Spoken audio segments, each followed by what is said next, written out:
Still not sure how or where to start on your junk journal adventure? I have some ideas for you. Hey, it's Kara. Welcome to my take at the lake. We're doing a dive in today. We haven't done a dive in a really long time. And dive ins, there's a whole playlist, are specifically for people who aren't quite sure where to start or have a fear of starting. There's all kinds of easy ins that are fairly painless, and I keep adding to the playlist, but there's several videos there for you right now. If you're still on the fence, you've been gathering supplies and you've been watching videos, but you're just not ready to dive in, we're here to help you. I think it was Shinoki Art in one of her earlier videos. I have a Wreck This Journal, which there's a video on in the Dive In playlist. This is a little bit different. And when I saw her working on that, all these ideas started bubbling up for me. And I as I do, I write them all down. And I'm here today to share all of those ideas with you. There's about 20 or more ideas on how to use this book as an in to junk journaling or altered bookmaking or any of those things that fall under what I call the junk journal spectrum. That's anything from art books like Jibineri and this lady that I just discovered a couple days ago. I'll put a picture up here and a link. Holy smokes. Those are books they're art pieces in their own right. And there's a whole spectrum of altered books and glue books and junk journals. And at the very other end of the spectrum, complete junk journals. That are literally junk put together in a book filled with more junk. And everything in between. And for me, all of those fall under the junk journal universe umbrella.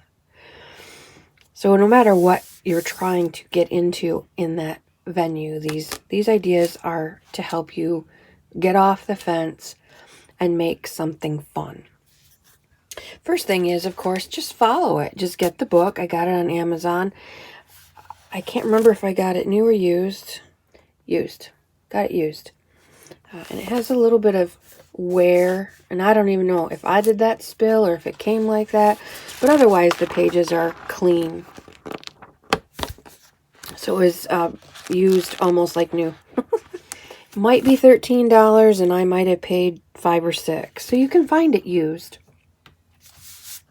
And just use it as is. There are some instructions here. A few bit of tips and tricks in the beginning. Some early prompts. And then each page, create a rule. Here's the rule box. Make a rule. And you just follow the little bit of directions and have your way with the book. A lot of the pages have one prompt for a 2-page spread. We'll talk more about that in a little bit.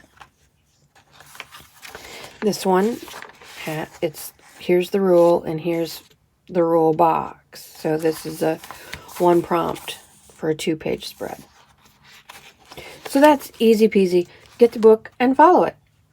What this is going to do is help you get to know your glues, which work better for what, how they work, how much do you need, how long does it take for this to get glidey and melty, and how long does it take art glitter glue to dry, and it gets you to know your tools a little bit. One thing that helps a great deal with any sort of creative project are constraints, extra rules, thus the prompts. If you just have blank pages staring at you, literally, you could pick anything under the sun. Is it going to be an art journal page? Is it going to be a junk journal page? Is it going to be mixed media? Is it going to be black and white? Is it going to be about summer? Is it going to be about dogs? That's a lot of choices to have to make. And once you make one choice, well, you have to saying no to all the rest. And that's a lot of pressure. Who needs that in the craft room? So having this constraint, create an empty setting, that gives you at least something to focus on. So the prompts do that already, but my list here is adding extra constraints. And while it sounds counterintuitive, I promise you, especially if you're just starting, having some guidelines and some rules to follow will help you start. And in any project, starting is the hardest part. Once you start, I'll promise you this, you won't be able to stop. But for those of you who haven't started yet, let's get you there. So the number 2 rule or suggestion or idea on how to use this book is to pick a color. Pick your favorite color because you'll be working with it a lot. And only do all of the prompts in that one color. So when the book is complete, it's all shades of purple or all different shades and tints of your favorite blue, which gives the whole thing some cohesiveness. If you just follow it as it goes and just randomly do anything, it's going to be an eclectic, artsy-fartsy mess, which is fine too. But if you need just a little bit more help, pick a color. And so this create a page of notes, take notes on something mundane, do it in all purple pen or all different shades of purple pen. If you come back to it and take notes over and over and over again, always use a different purple pen. Number 3, do it all in black and white. That's a challenge. Create signatures all in black and white. Black. You could put a black piece of paper here and write it in white gel pen. And this is the thing that I mean about having some extra constraints will help get you started and will also help build your creative muscle. Because if you're going to do an all black and white, and this is all white, the easy way is to just use black pen. Done. Easy, it's all in black and white. But what if you want to do black and white signatures? Well, then you'd have to figure out a way, and I think the easiest way would be to make your signatures on black paper with white ink and glue them in. So there's layers of creativity, muscle building. There's layers of direction built into this list.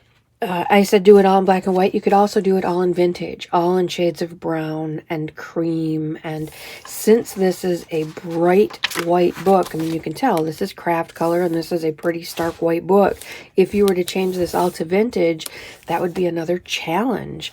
You'd have to vintage up the sides and vintage up the cover. It certainly could be done. And again, you'd have to get creative with it. You'd have to figure out different ways to vintage up this bright white book. Number 4. And if you want to take notes, fine and dandy. I'm all about taking notes. But I have this printable for you that will be available free for anyone on my Patreon account. You don't have to be a patron. You can just go get the downloads. There are lots of them there. If you want to be a patron, that would be fabulous. As little as $1 or $2 a month for... Think of it as an old-time magazine subscription. You know, you get interesting and hopefully inspirational ideas regularly. And there's lots of things available on the Patreon page just for patrons. And that's going to be more and more active as it builds. This is one of the freebies. So if you want to take notes, fine, dandy. If you don't want to take notes, it's too small for a screenshot. You'd play hell trying to do it. So there's this PDF free on my Patreon page. That's linked in the description below. So I think we are on number 4. If you don't happen to have a color wheel, there are loads of them online. Just look at one. You don't have to print it out. If you're new, a color wheel would be awesome. Here's one of my favorites.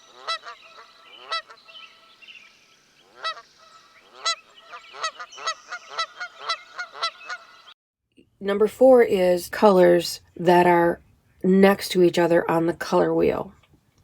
So you'll see that next to each other is a red, purple, and blue.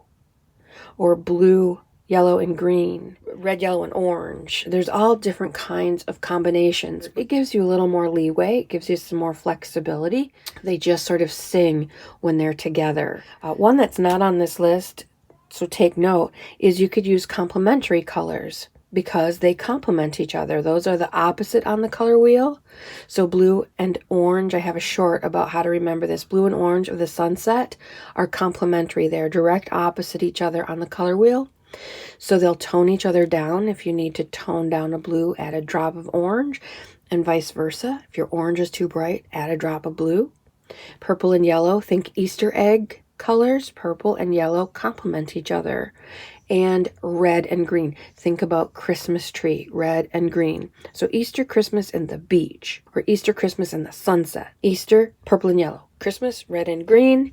And sunset, the beach, the lake, blue and orange. You could also do that, and that would be a really interesting combination. You could do them half and half blue, half orange, half purple, half yellow. All of these constraints will help you be more creative, and it'll make it easier. I don't know how it all works, quite frankly. How can more rules make it easier? But they do. I don't know how electricity works, but I use it every day. Number 5, we're still on the color idea. Do the whole book in order of the spectrum. And if you remember the acronym Roy G. Biv, right here. Roy G. Biv. Red, orange, yellow, green, blue, violet. And if you want to add indigo, it would be the 7 colors of the 7 chakras, just for fun. So what I would do is split up, do some math, figure out how many pages exactly you're going to do. It has 228 pages, but then there's 29, 30, 31. So there's 241 pages in here. Divide it by 7 or divide it by 6, and you'll come up with approximately how many pages per color. I would do that because then it would just look so awesome. It would just look like the spectrum.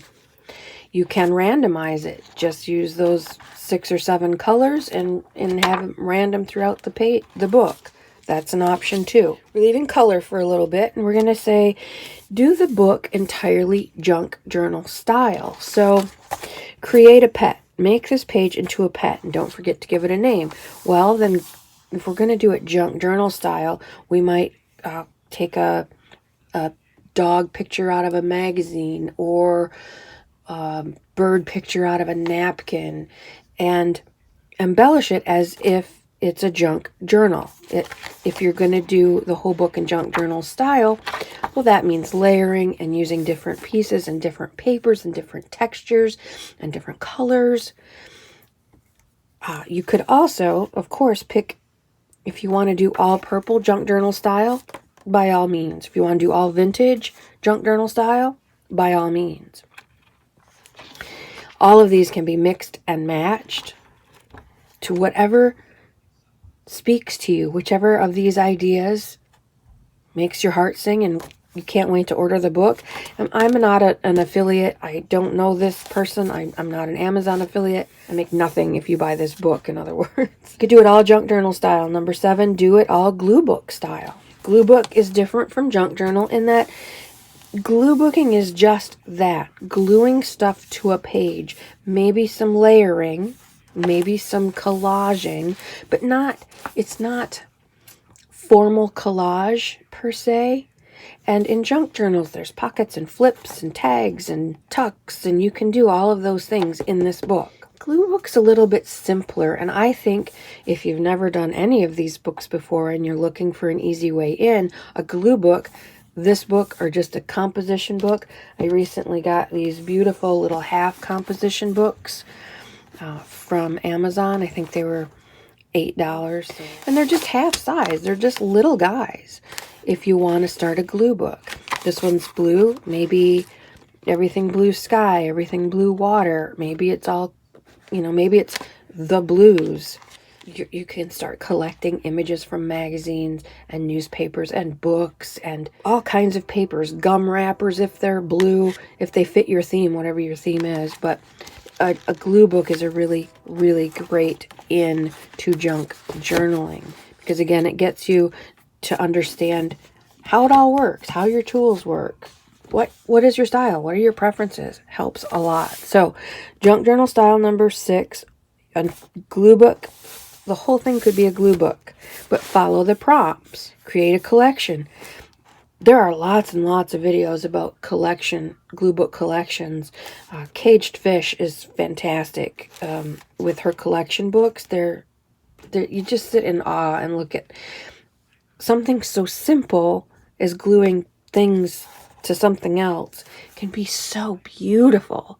She has elephant collection and word collection and letter collection and number collections and quote collections, and boy, she's got lots of them. So I'll put a link below for her glue book collections. But perfect. So let's see what else might be glue book here. Create something educational. So it could be all back to school stuff. It could be you could do a lesson on something that you know how to do really well. Work it all out with glue book images. You could do it entirely in mixed media if that's what you're looking to do and that's what you're looking to try. I would get some gesso. You can get it at Walmart. You can get it on Amazon. You can make some at home. There's lots of videos on how to make homemade gesso. And all that does is strengthen the page a little bit. Another thing that you could do, it's a little more time intensive and labor intensive. If you don't have any gesso and you want to buy or make it, you could glue another sheet of paper on the blank, because when you do that, both are strengthened. And mixed media traditionally is, you're using watercolor and you're using watered down acrylic paint. And so it's a good idea to prep your pages in some way. You can certainly do it without doing that. Just be very careful that these pages are thin and they won't take a lot of water, but they will take some. So you could try that. You could divide the book into half and then half again and do 4 seasons: spring, summer, winter, and fall. You can do it in real time. As I film this, we're in the middle of summer. So if I'm going to do it real time, if I want to start at the beginning and work my way through, I would start mid-summer. I would go through summer to mid-spring, and then mid-spring to mid-fall, and mid-fall to midwinter, etc. And then I would end up in the early part of summer instead of the middle part of summer. You could do it in ahead of time. It is July and people are working on their December dailies right now. It's 1,000 degrees and they've got Santa Claus out, right? So you could work ahead. If you want to work ahead in 4 seasons, by all means.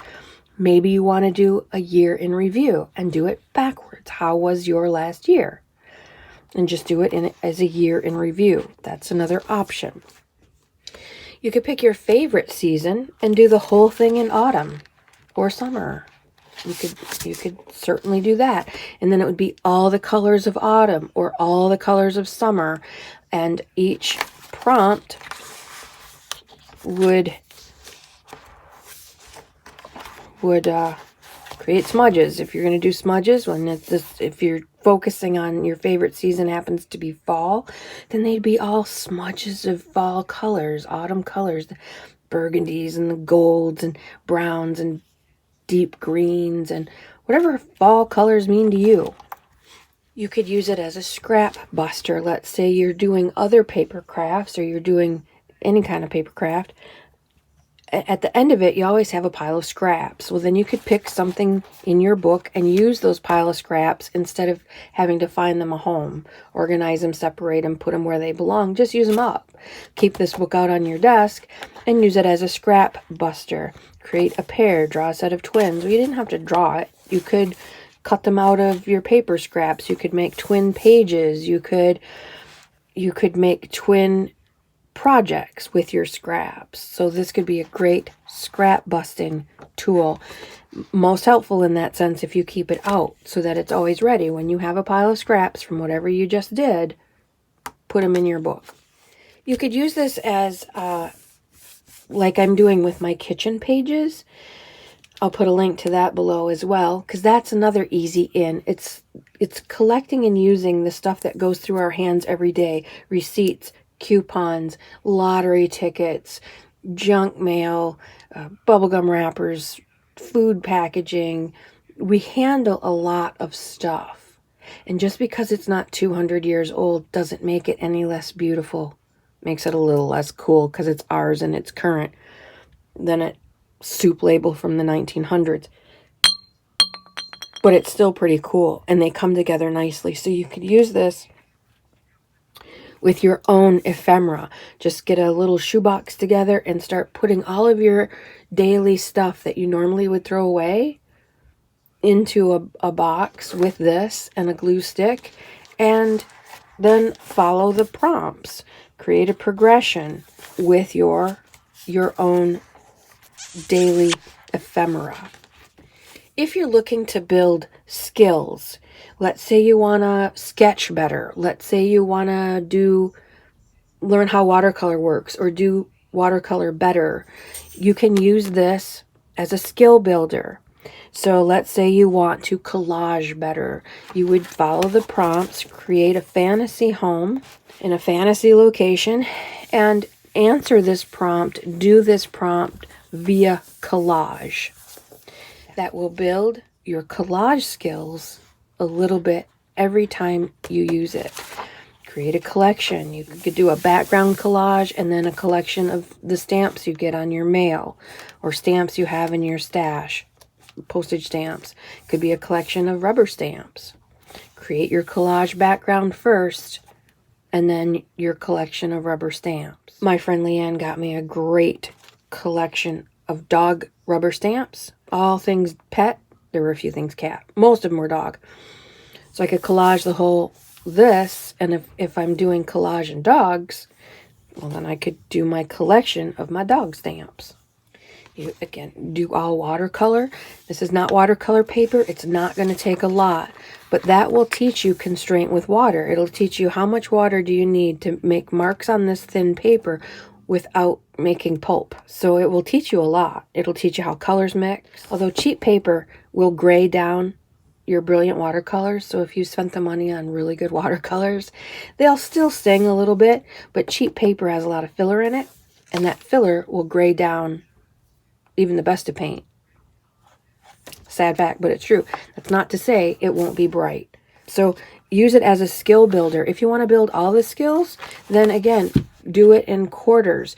Do the first quarter sketching, the second quarter collage, the third quarter watercolor, and the fourth quarter maybe pen and ink work, or whatever skill you want to build more of.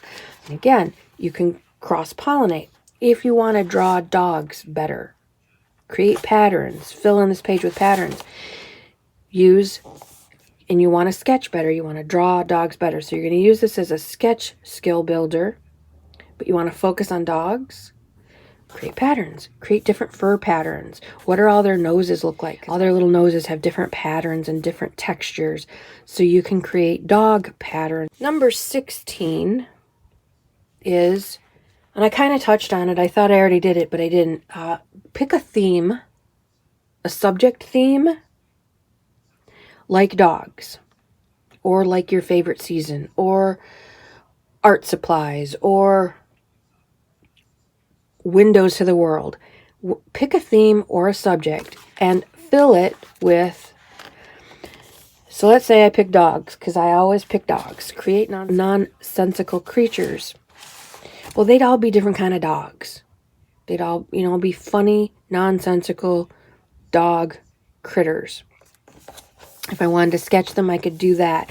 If I'm building collage or glue book skills, I could do that using pieces of magazine clip art, putting different dogs together to get nonsensical dog critters. So picking a subject that will help you narrow these things down. Create a paint by number. Well, if I'm doing dogs, at least I know my subject. I don't know what kind of dog. I don't know how it's all going to turn out, but I know I'm going to focus on dogs. I did before there was a crappy scandal, stupid scandal that ruined it for so many people. Inktober was successful for a number of years, and then And then the idiots who started it decided to make their own scandal to drum up business. Whatever. They just ruined it. Like, put that fire out. Pissed in our cornflakes. Yes, it did. Because I won't play anymore. I just think it's stupid. I won't even play anymore. But before the scandal, I did it a couple of years. And the first year, I didn't do it very long. Because I didn't have the time. And it was kind of overwhelming. Blah, blah, blah. A million excuses. But the second time I tried it, I decided, in order to narrow it down and to put some constraints on it, I decided everything, I would follow their prompts.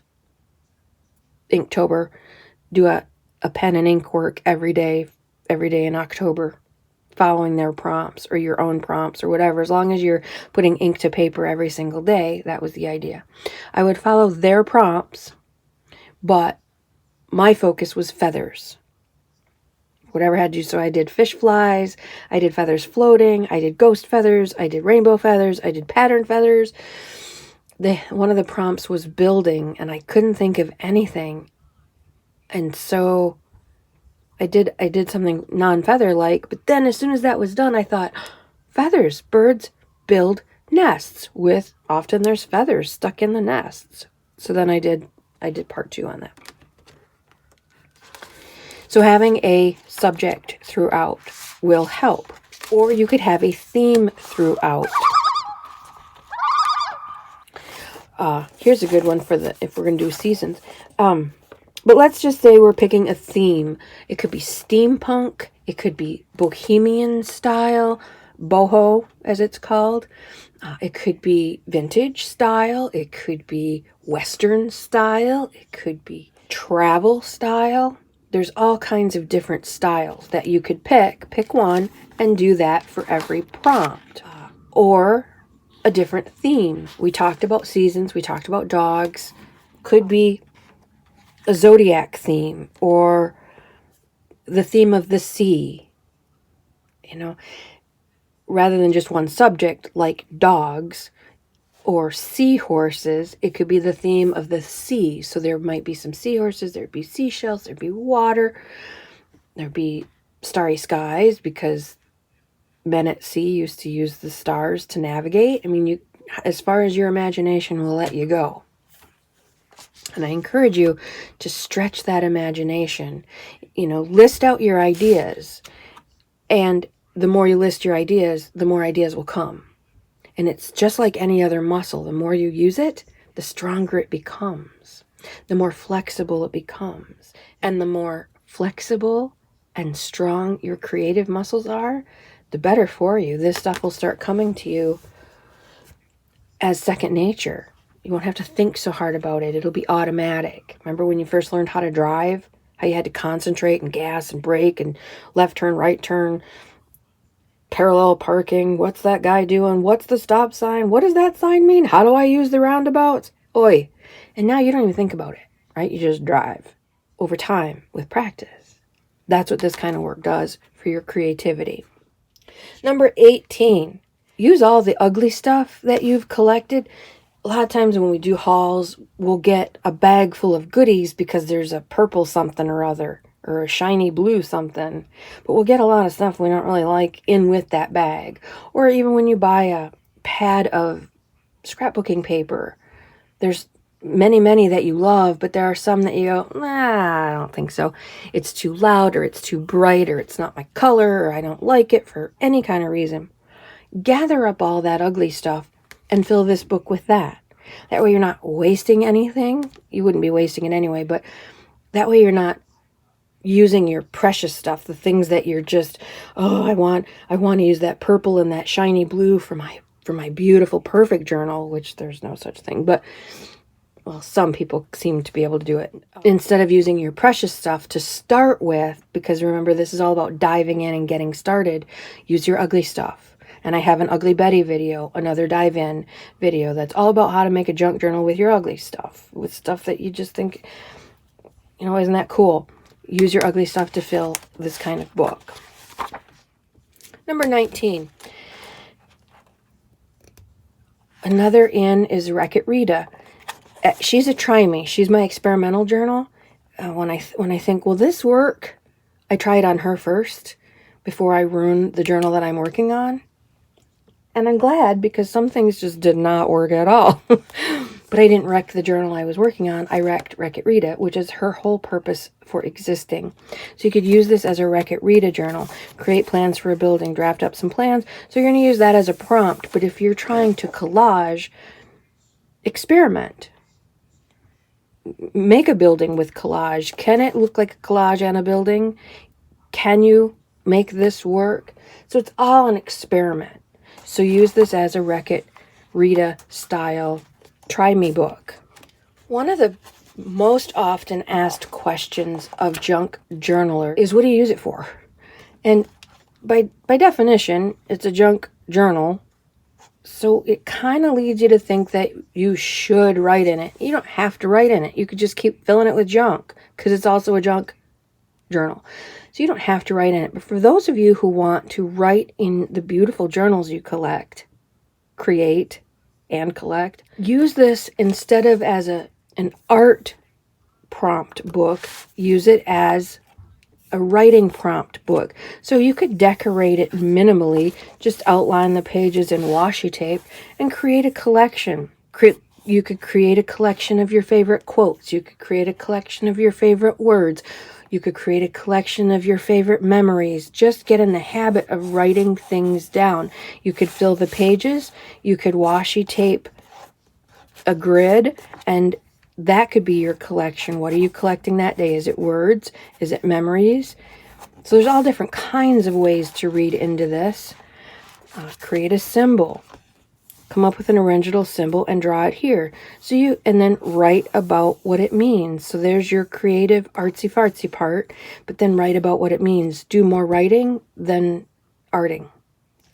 If journaling is something you want to do more of and build that skill, use this as a writing prompt book. If you want to be creative about, not just writing, filling your journals with writing is a beautiful addition. Even though most of us think our handwriting is awful and everyone else's handwriting is beautiful, to your kids, your handwriting is mom's handwriting, and they love it. To see mom's handwriting on something, or to see grandma's handwriting on something, it's beautiful. Maybe not to you, but to those who might look at the book. And eventually, by doing all this writing, your writing will improve. You just take it slow and watch a few videos on how to improve your handwriting if that's something you want to do. It's another way that you could use this book. Make sure that you have time to sit down and slowly work on your handwriting as you answer these prompts. So it could be a handwriting improvement tool. But in junk journals and art books and whatnot, sometimes the writing is diagonal across the page. Sometimes it's from the four corners. Sometimes it's in zigzags. So the writing looks interesting. Write around in circles. Write around the rectangle of the page as you're writing this answer to this prompt. Write it in a rectangle. Write it in waves so that the actual handwriting looks beautiful too. Another option. With all the extras and the bonuses, I'm not sure, but on the list, number 21 is double the prompts. This one, for example, has one prompt for a 2-page spread. But if you want to almost double the prompts, come up with another prompt for the blank page so that this page is all for this prompt and this page is a blank prompt. And there are loads and loads and loads of journal prompts lists. Just ask Dr. Google and a whole bunch of them will pop up. Most of them are free to print, PDFs, whatever. There's loads and loads and loads. So I don't have one for you for this. There's just truckloads of them already out there. Oddly enough, as I said earlier, adding these constraints will make starting easier. And because you have a direction instead of pick anything, it just makes it so much easier to just dive in. The other thing that will help too is get your book out and set your timer. I talked about this in another video. It's one of the best creative tools is hearing that tick, tick, tick, tick, tick, tick, tick. You only have 10 minutes. Can't wait around. Just start. If you're picking a theme or a color or some kind of scheme that will narrow it down, will make it so much easier for you. And each time you do one of these pages, you break down that fear of the blank page. You break down that fear of starting. And once you do that, you start to build momentum. Every time you play, you get to know your tools a little bit better. You get to know how sharp your scissors are and which ones will fussy cut and which ones are not great for fussy cutting. You'll get to know how fast your glue dries and how much you need. What's its sticking power? You'll learn all of those little things for your bigger projects by doing something like this. You'll also start discovering organically what is your style, what are the colors that you're picking, what are the types of projects that you're taking on, what is the theme that you're kind of leaning toward. You'll learn more about, and that's ongoing. You'll never end up with a style, ideally. I do see a lot of people that their Instagram pages look, every single picture looks the same, which is a beautiful Instagram feed. Oh, it's all cool. But have you done anything creative other than the same thing every single day, every single day, every single day? I don't know. Crabby Crafter. There she is. She's never far away. What you're doing too with this is building that confidence-competence loop because you're learning about your tools. And because you finished this page, you have just a whisper more confidence than you did a minute ago. Because you're a little more competent. Because, oh, I did that. I finished that. I know how my glue works. I made this happen. I made this. That gives you competence, which gives you confidence. And every time you get a little more confident, you're willing to try a little bit more, and that builds your competence. And it's just a loop that builds momentum. And before long, you're going to be creating just like your favorite YouTube creators. Went a little longer than I thought it would, but there's a lot of ideas here. Again, I have this printout for you that goes along with this book. If you have a Wreck This Journal, this will work just as well with that. Or any of these type of books. There's several Wreck This Journal versions. I think there's a part 2 of this now, a version 2. So there's all kinds of these kinds of books. But there's only one of these kind of ideas on how differently to use them. Again, on my Patreon page, that is linked below. It's free, whether you're a patron or not.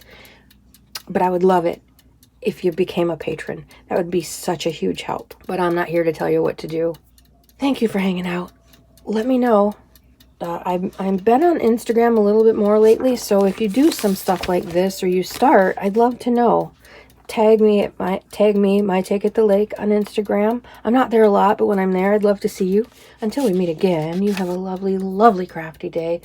Love up your beastlies. Today's a really good day to give them extra cookies. Tomorrow's pretty good too. My Take at the Lake. Out for now.